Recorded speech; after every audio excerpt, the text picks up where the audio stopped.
ഒരു വശത്ത് ബലൂച്ച് വിമോചന സേന, മറുവശത്ത് അജ്ഞാതർ. പാകിസ്ഥാനെ വിറപ്പിക്കുന്ന ആക്രമണങ്ങൾ തുടർക്കഥയാവുകയാണ്.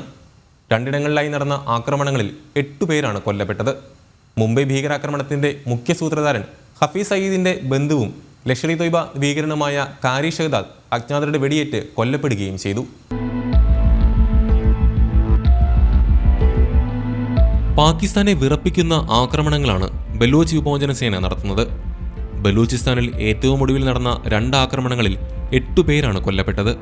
നിരവധി പേർക്ക് പരിക്കേറ്റതായാണ് റിപ്പോർട്ടുകൾ. ബലൂച്ചികളല്ലാത്തവർ സഞ്ചരിച്ചിരുന്ന ഒരു പാസഞ്ചർ ബസിന് നേരെയായിരുന്നു ഒരു ആക്രമണം. ബലൂചിസ്ഥാനിലെ ഗ്വാദർ ജില്ലയിലുള്ള തീരദേശ മേഖലയായ പസ്നിയിലാണ് സംഭവം. 1 ഡസനോളം വരുന്ന ബലൂച്ച് വിമോചന പോരാളികൾ ബസ് തടഞ്ഞു നിർത്തി നാട്ടുകാരല്ലാത്തവരെ തിരഞ്ഞുപിടിച്ച് ആക്രമിക്കുകയായിരുന്നു. ഈ ആക്രമണത്തിലാണ് 6 പേർ കൊല്ലപ്പെട്ടത്. സുരക്ഷാ ഉദ്യോഗസ്ഥരെ ലക്ഷ്യമിട്ടായിരുന്നു രണ്ടാമത്തെ ആക്രമണം. ബലൂചിസ്ഥാൻ പ്രവിശ്യ തലസ്ഥാനമായ ക്വറ്റയിൽ പോലീസ് വാഹനത്തിന് സമീപം ബൈക്കിൽ ഘടിപ്പിച്ചിരുന്ന IED പൊട്ടിത്തെറിക്കുകയായിരുന്നു. ഈ സ്ഫോടനത്തിൽ 2 പേർ കൊല്ലപ്പെടുകയും 17 പേർക്ക് പരിക്കേൽക്കുകയും ചെയ്തു. സംഭവത്തിന്റെ ഉത്തരവാദിത്വം ബലൂച്ച് ലിബറേഷൻ ആർമി ഏറ്റെടുത്തു.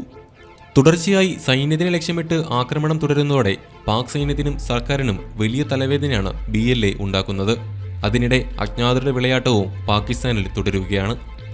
മുംബൈ ഭീകരാക്രമണത്തിന്റെ മുഖ്യ സൂത്രധാരൻ ഹഫീസ് സയീദിന്റെ ബന്ധുവും ലഷ്കർ ഇ തൊയ്ബയുടെ പ്രധാന ഫണ്ട് സ്വരൂപകനുമായ കാരി ഷഹസാദ് പാകിസ്ഥാനിൽ അജ്ഞാതരുടെ വെടിയേറ്റ് മരിച്ചു. തിങ്കളാഴ്ച രാവിലെ ഒരു പ്രാദേശിക പള്ളിയിൽ പ്രഭാത പ്രാർത്ഥന നടത്താൻ പോകുന്നതിനിടെ കറാച്ചിയിലെ ഖൈറാബാദ് പ്രദേശത്ത് വെച്ചാണ് അജ്ഞാതർ ഇയാളെ വെടിവെച്ചു കൊന്നത്. തീവ്ര മതസംഘടനയായ ജാമിയത്ത് ഉലമ ഇസ്ലാമിന്റെ വൈസ് പ്രസിഡന്റ് കൂടിയായിരുന്നു കാരി ഷഹസാദ്. കഴിഞ്ഞ 1 മാസത്തിനിടയിൽ JUIF-ന്റെ 5 നേതാക്കളാണ് ഇത്തരത്തിൽ കൊല്ലപ്പെട്ടത്.